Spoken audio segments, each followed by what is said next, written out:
தொழில்நுட்ப கல்லூரியில் விருதுகள் வழங்கும் விழா.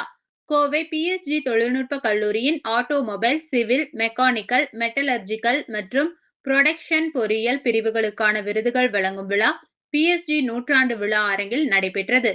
விழாவில் 469 இளங்கலை மற்றும் முதுகலை மாணவர்களுக்கு பட்டச் சான்றிதழ்கள் வழங்கி கௌரவிக்கப்பட்டது.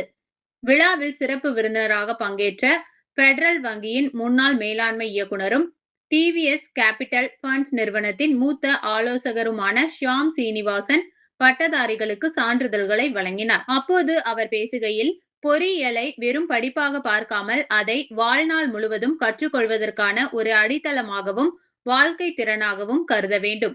திறமையை விட நற்பண்புகளுக்கும் மன விருப்பத்திற்குமே முன்னுரிமை அளிக்க வேண்டும். பலனை பற்றி கவலைப்படாமல் முயற்சியில் அதிக கவனம் செலுத்துங்கள்.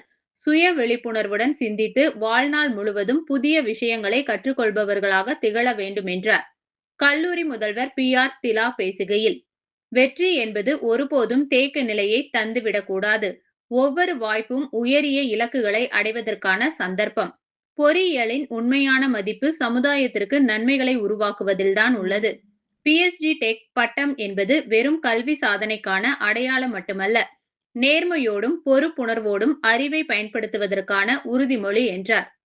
விழாவிற்கு பிஎஸ்ஜி மற்றும் சன்ஸ் அறக்கட்டளையின் அறங்காவலர் கோபாலகிருஷ்ணன் தலைமை தாங்கினார்.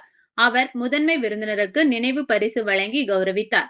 தகுதி பெற்ற அனைத்து பட்டதாரிகளுக்கும் பட்ட சான்றிதழ்கள் வழங்கப்பட்டதோடு, அந்தந்த பாடப்பிரிவுகளில் முதலிடம் பிடித்த மாணவர்களுக்கு தங்க பதக்கங்கள் வழங்கி சிறப்பிக்கப்பட்டது. விழாவில் சிறப்பு அழைப்பாளர்கள், பேராசிரியர்கள், பெற்றோர்கள் மற்றும் முன்னாள் மாணவர்கள் உள்ளிட்ட பலர் கலந்து கொண்டனர்.